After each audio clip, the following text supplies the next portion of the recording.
এ নাও ধরো। পায়ে ব্যথা কেমন এখন? আগে থেকে একটু বেটার মনে হচ্ছে, হাঁটতে গেলে কি হবে বুঝতে পারছি না। চামচটা আনলাম না, টেনে দাও না। চামচ কোথায় থাকে খেয়াল আছে তো? না, আমি বলে দিচ্ছি।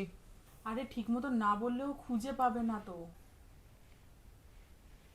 শোকেসেই চামচ আছে, কোন শোকেস? সোফার সামনে, শোকেসের কোথায়? নিচের তাকে। কই নেই তো চামচ। ওখানেই তো আছে, বাটিগুলোর পাশে। বাটি? এখানে তো চাল আর আটা আছে। আরে অতটাও নিচে না, একটু ওপরে। এখানে তো মশলাপাতি আছে। আরো ওপরে। এখানে তো কি সব কাপ গ্লাস সব রয়েছে, বাটি তো নেই। আরে বাবা, অতটাও ওপরে না, একটু নিচে। এবার একটু আমি চেষ্টা করি।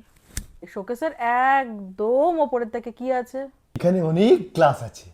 নিচের তাকে কি আছে? এখানে অনেক কাপ আছে। তার নিচের তাকে ডান দিকে পরপর ছোট বড় কতগুলো বাটি আছে? আছে। এইবার ওই বাটিগুলোর ঠিক সামনে দেখো একটা চামচদানি আছে আর একটা কাপ আছে। এখানে তো অনেক কাঁটা চামচ আছে। হ্যাঁ, কাঁটা চামচ আছে ওর ভেতরে, আমি জানি। কাঁটা চামচের পাশে দেখো অনেকগুলো চামচ রাখা আছে, ওখান থেকে একটা চামচ নিয়ে আসো। নিয়েছি। ক্ষমা করে দাও।